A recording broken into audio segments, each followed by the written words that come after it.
fellow Toastmasters and honored guests. I have been procrastinating for a very long time, so great speech, Ignacio, about this next topic in Pathways. I've been looking at it over and over again. I go, I'll do that one next time, and now I have to do it to get all the way down with level 3. The topic I have to talk about is negotiations. Now, why is this so aversive to me? Because I'm not much of a negotiator at all. I'm a pretty go-with-the-flow kind of guy. I just want people to be happy. So I was thinking in my life, when have I ever really negotiated for things? And I couldn't think of anything. And I thought, and I thought, and I thought, and then it came to me. What area in life are you always negotiating? And where is it incredibly important? Think about it. Relationships, right? So to make my point stronger, let me talk about a story.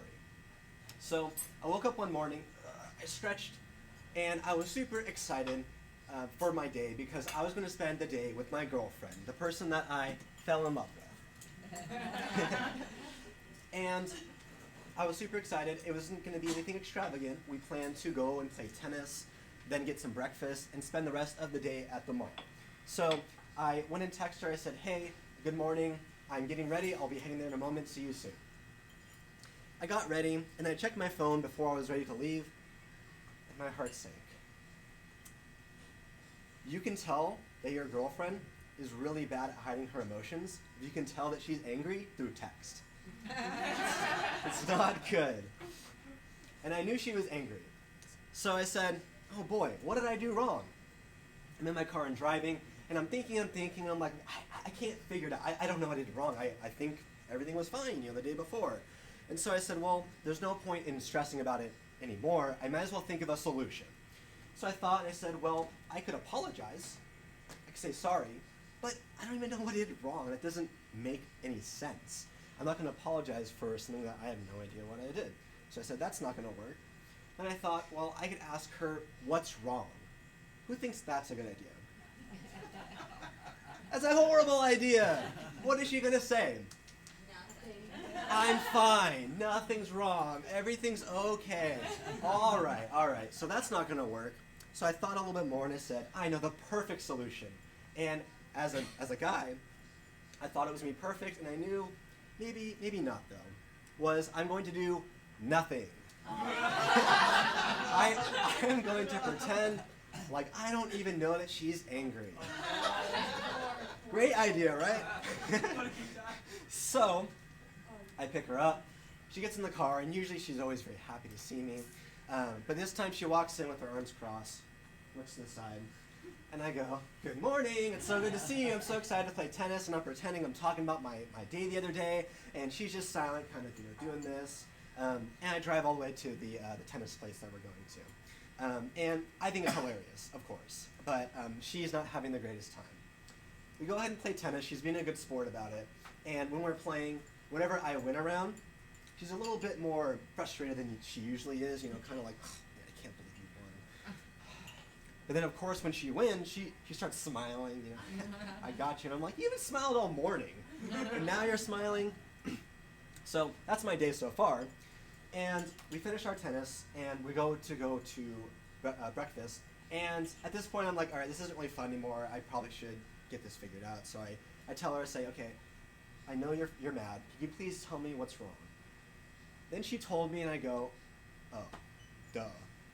So what happened was the night before, we were going to make some reservations for a restaurant. And it wasn't exactly the most exciting thing for me to do. I'm not a huge fan of reservations. It was for a restaurant that was very, very expensive, more expensive than I would prefer. So that's one thing that I didn't care for. The second thing was that we had to make the reservations 3 months in advance. That's ridiculous. I don't want to make reservations for a place I'll eat 3 months in the future. Come on. So that's two things I didn't want to do. And the third thing was that the only way to make the reservations was to do it on the 1st of the month, 3 months in advance at midnight online. So I had to stay up all the way till midnight to make these reservations.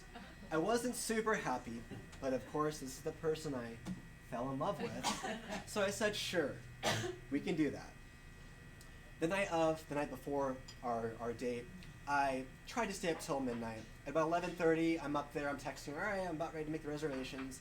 And it's 11:30, and I go, well, let me just lay on my bed for, just a little bit. Procrastination, right? I'm gonna lay in my bed, and then I'll wake up, I'll do it at 12, and of course what happens is I fall asleep. I wake up, it's like 1:30, my lights are on, I'm like, oh geez, I totally forgot. I look at my phone, and she's like, hey, did you do the reservations? I'm just gonna go to bed because you're not responding. And I go, whoops, my bad. And then I go to bed, and this whole event started. So of course I talk to her, and I'm like, let's time to use some negotiation skills here, so I can get this all kind of cleared out. And I talk to her and I say, okay, well, I apologize for doing that because I did say that I would do it. So I kind of recognized the issue that was already at hand. But then I talked to her and said, well, this isn't a big deal. We can work together. We can do these reservations again in the future. This isn't the end of the world. And I did some back and forth with her. I made sure that we were both happy. It wasn't me admitting that I did everything wrong and everything's my fault, and it wasn't me ignoring the problems that she was talking about. We talked about it, we got everything figured out, and luckily the rest of the day went very well. We were able to both be happy. She wasn't pouty and angry anymore, so that was good. And it taught me a lot about our relationship and how important it is to have those negotiation skills, but really how important it is to have communication with your partner. It's not good to, one, mess up, which I probably will do again and again, because I'm a guy. That's what we do. But also just that it's important to talk about things so that we don't have that negative air in the when we have our time together. So one thing I've learned is that if you want to be a good negotiator, you need to spend a lot of time with one person. Thank you so much.